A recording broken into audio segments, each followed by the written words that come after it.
ସମସ୍ତଙ୍କର ମଙ୍ଗଳମୟ ହେଉ। କାର୍ତ୍ତିକ ମାସ ଶେଷ ସୋମବାର ତ ଅତିକ୍ରମ କରିଗଲାଣି। ଆଜି ହେଉଛି ବଡ଼ ଓଷା, ଆସନ୍ତାକାଲି ହେଉଛି କାର୍ତ୍ତିକ ପୂର୍ଣ୍ଣିମା, ତାପରେ ଘୋଗା।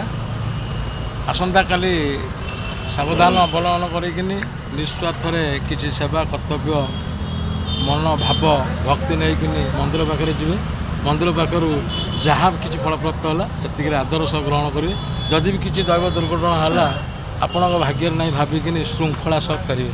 ସେହି ପରିପ୍ରେକ୍ଷୀରେ ଆମର ମହାନ୍ତି ବାବୁ କ'ଣ ଦୁଇ ପଦ କହିବେ? ନମସ୍କାର ସମସ୍ତଙ୍କୁ, ଶୁଭ ସନ୍ଧ୍ୟା।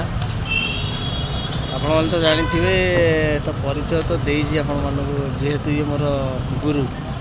ସେଇ ପରିପ୍ରେକ୍ଷୀରେ ଜୀବନରେ ତ ବହୁତ ଲୋକଙ୍କ ସାଙ୍ଗରେ ମିଶିଛି, ଆପଣମାନେ ବି ମିଶିଥିବେ। ସମସ୍ତଙ୍କର କିଛି ନା କିଛି ଶିକ୍ଷା ଲାଭ ଅଛି, ସମସ୍ତଙ୍କର ଅଛି। ତ ସେଇ ପରିପ୍ରେକ୍ଷୀରେ ଭାଇଙ୍କଠୁ କିଛି ପ୍ରେରଣା, ଯାହାକି ମୋ ଚଲାପଥ ଆଉ ମୋ ସଂସାର ରଥ ଆଗକୁ ବଢ଼ି ଚାଲିଛି।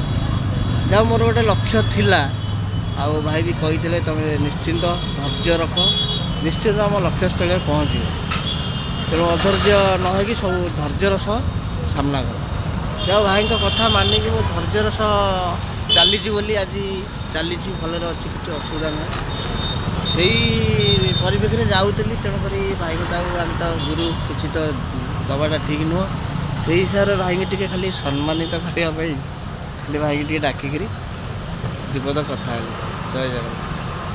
ଭାଇ, ମନ ମନ୍ଦିରେ ଭଗବାନ, କିଆଁ ଯିବି ମୁଁ ମନ୍ଦିର, କିଆଁ ପୂଜିବି ମୁଁ ପଥର। ମୋ ପାଇଁ ମୋ ବଡ଼ ବାପା, ବାତା ପିତା ବଡ଼ ଠାକୁର। ଜିଅନ୍ତା ଠାକୁରକୁ ଆଦରର ସହ ସମ୍ମାନ ସହମତ ଆଦର୍ଶ ନୀତି ନେଇକି ଯଦି ଚାଲିବ, ନିଶ୍ଚିତ ମନ୍ଦିର ଯିବାକୁ ପଡ଼ିବ ନା। କେତେବେଳେ କ'ଣ କରିଦେଲି, ପରିଚୟ ତ ଦେଲେ, ଆଉ କହିକି ଅଧିକା କ'ଣ। ଏତିକି କହି ରହିଲି। ଶୁଭରାତ୍ରି, ଶୁଭ ସନ୍ଧ୍ୟା, ଜୟ ଜଗନ୍ନାଥ।